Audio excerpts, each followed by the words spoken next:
اب ایک قصہ جو آپ نے پوچھا نہیں، جو مجھے خود ہی چھیڑنا چاہیے، اور وہ یہ ہے کہ بیک وقت اگر کوئی 3 طلاقیں دے دیتا ہے تو پھر اس کا کیا ہوگا؟ کیا طلاق ہو جائے گی یا پھر طلاق ہوگی ہی نہیں، یا پھر کیا ہوگا؟ تو پہلی بات تو یہ ہے کہ یہ خلاف سنت ہے، یہ طریقہ دین کے خلاف ہے، حرام ہے. اور حضرت عمر رضی اللہ تعالی عنہ اس شخص کو کوڑے لگا کے اس کی پیٹھ زخمی کرتے تھے جو ایک وقت میں 3 طلاقیں دیتا تھا. اب آپ دیکھیے کہ ایک طریقہ آپ نے قرآن میں پڑھ لیا کہ طلاق و مرتان، کہ طلاق کا طریقہ یہ ہے، سنت سے آپ کو پتہ چل گیا کہ کس وقت کس حالت میں طلاق دی جائے گی. لیکن جب لوگ کسی بھی حق کو مس یوز کرتے ہیں یا کسی بھی اختیار کو غلط طریقے سے استعمال کرتے ہیں تو ایسی صورت میں پھر اس کی تھوڑی سی اس پر تحقیق یا اس کے بارے میں جاننا ضروری ہے. تو پہلی بات یہ کہ ایک ہی وقت میں 3 دفعہ طلاق بولنا جو ہے یہ خلاف سنت ہے. یہ جو کہا گیا نا کہ طلاق مرتان، تو یہ نہیں کہا گیا طلاق طلقتان. طلقتان کا کیا مطلب ہے؟ 2 طلاقیں یا 3 طلاقیں. اب اگر یہ کہا بھی جائے کہ ایک وقت میں 2 طلاقیں تو پھر 2 دفعہ بولے نا، 3 بولنے کی کیا ضرورت ہے؟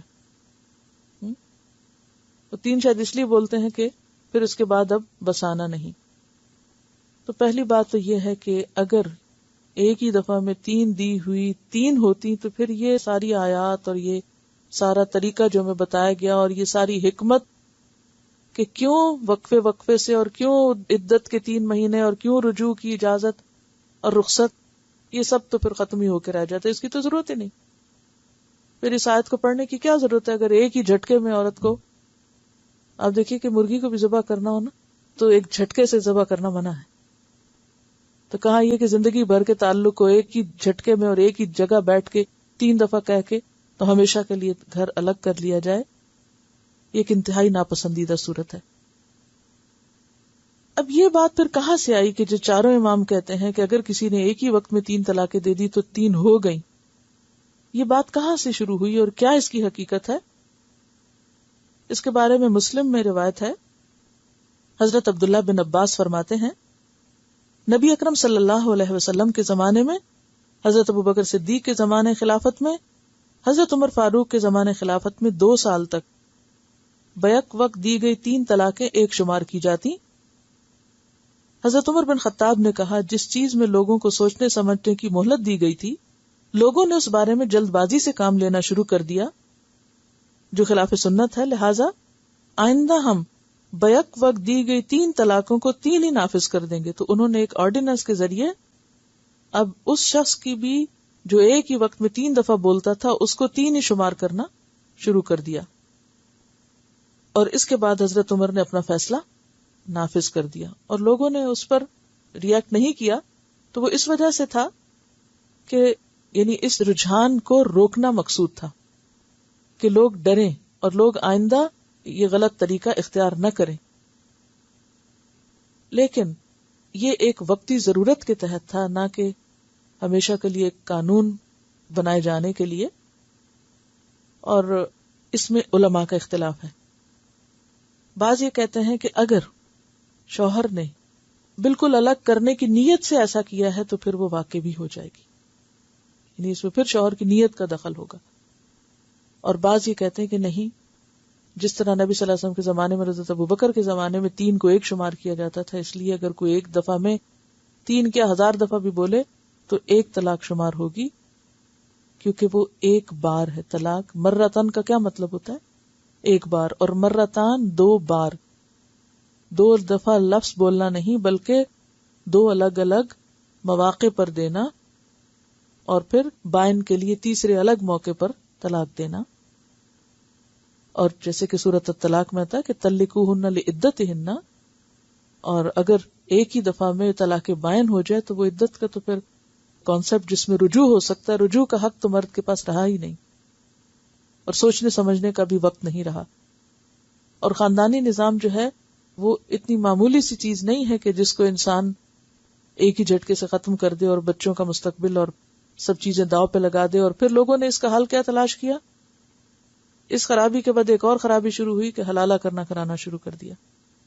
اور اس میں آپ نے دیکھا کہ ایک عورت کے اوپر پہلا صدمہ طلاق کا اور دوسرا صدمہ ایک اور اجنبی شخص کے پاس جا کے رہنے کا اور پھر اس سے دوبارہ طلاق لینے کا اور پھر واپس اس گھر اس کے ساتھ، تو یہ کس قدر ذہنی اور عملی پریشانی کا سبب بنتا ہے.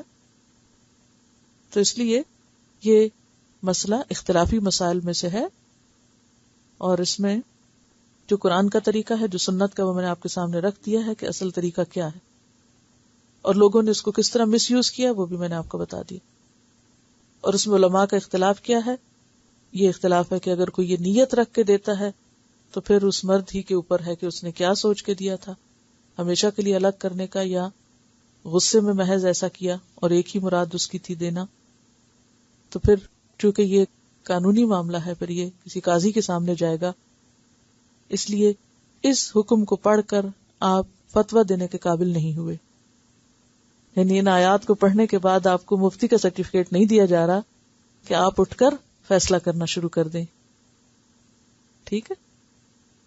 میں ذاتی طور پر یہ سوچتی ہوں، یعنی احادیث تو جتنی تقریباً تھی وہ میں نے آپ کے سامنے رکھ دی ہیں، جو میجورٹی تھی، کہ شاید کوئی اکا دکا مس ہوئی ہو، لیکن لوگوں کی جو رائے اور بحث ہے وہ کافی طویل ہے اس معاملے میں.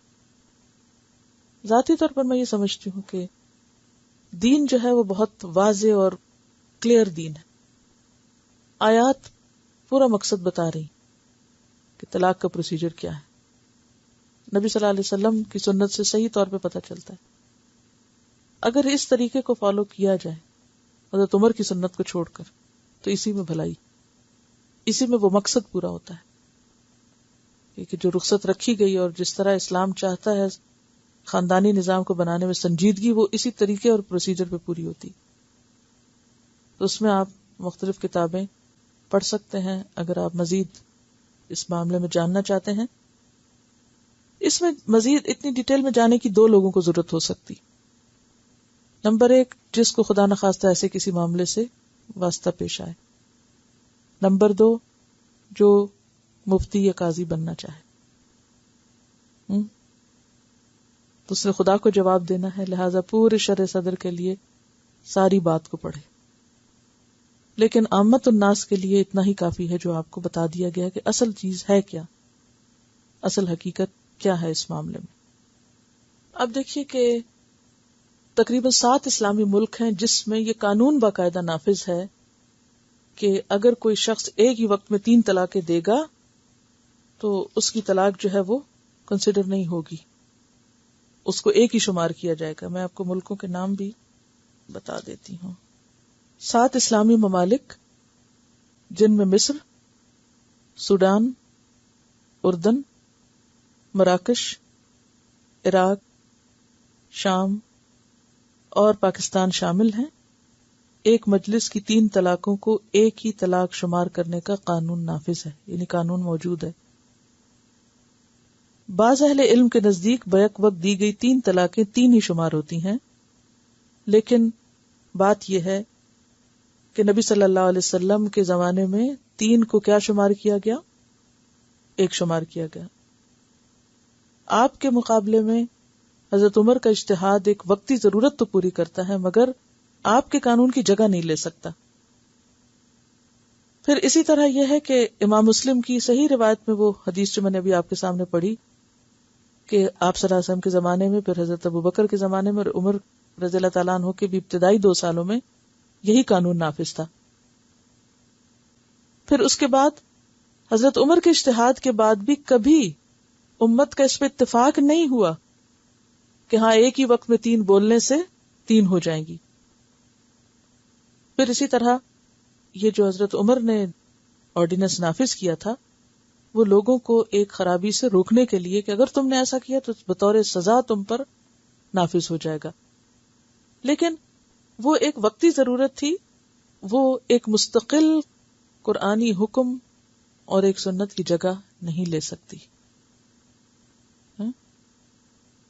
بہرحال باقی مذاہب ہیں ان کے اندر یہ چیز موجود ہے کہ وہ اس کو ایک ہی شمار کرتے ہیں، لیکن اگر دونوں طرح کے دلائل کو آپ سامنے رکھ کر دیکھیں، جو چیز کلک کرتی ہے وہ یہی ہے کہ نمبر 1 اسلام میں جو مقصد ہے شادی کا اس کے قریب تر کیا بات ہے، عورت کے حقوق کی ادائیگی یا ایک گھر کو بچانے کے لیے کیا چیز درست ہے. سب سے بڑی بات یہ کہ خود قرآن اور سنت کا طریقہ کیا ہے.